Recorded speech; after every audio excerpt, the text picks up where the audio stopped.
Put one leg forward, one leg back. So I've got kind of a good rocking stance. I can use my body weight to help. My hands bracket the sides. And if you're an English major, think parentheses around your piece of clay. And then I'm going to put my meat at the base of my thumb on top of the clay and then just lean gently onto the clay. And that squished it a little bit. And then I relax the grip, roll it up towards me, reposition my hands, and squish. On the way down, I've got friction. I'm gripping the clay. On the way up, it's just rolling in my hand. And I'm just going to repeat this move over and over and over again, keeping my hands on the side and rolling it down, squishing it down. If it starts rolling towards me, towards the front of the table, just move it in the same orientation back and roll it some more. So after a few rounds, the name Ram's Head wedging starts to make sense because he's got eye sockets, a nose, and kind of a Daffy Ducky looking mouth, and hopefully sort of spiraling horns on the side of his head. You're keeping your hands on the spiraling horns bracketed around, and you're keeping his chin on the table. So he always rolls up and squishes down, rolls up and squishes down. Now, there are some things that can go wrong, and often do.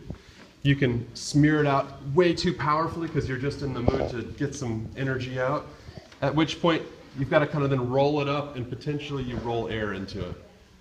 Lots of little squishes is better than a few ultraviolet squishes. The other thing that people tend to do is turn their hands up this way. And when you do that, nothing's keeping it from getting long, and it'll kind of ooze out the side. So I'll kind of show you. It doesn't take very many rounds for it to start getting silly looking. So just squeeze back in, or let's say you kind of messed up and it got too long this way, turn it and go some more. How long do you have to do it? Well, if it's fresh off the block, it's never been used, 50 times. It's good, 50 rounds. It's enough to get you warmed up and get your clay warmed up. If it's this kind of stuff, recycled scrap, you pretty much have to go until it's good. It's going to be at least double that, and you'll find out when you go to cut it up. So I'm going to call this, let me speed it up a little bit. I'm going to call this good.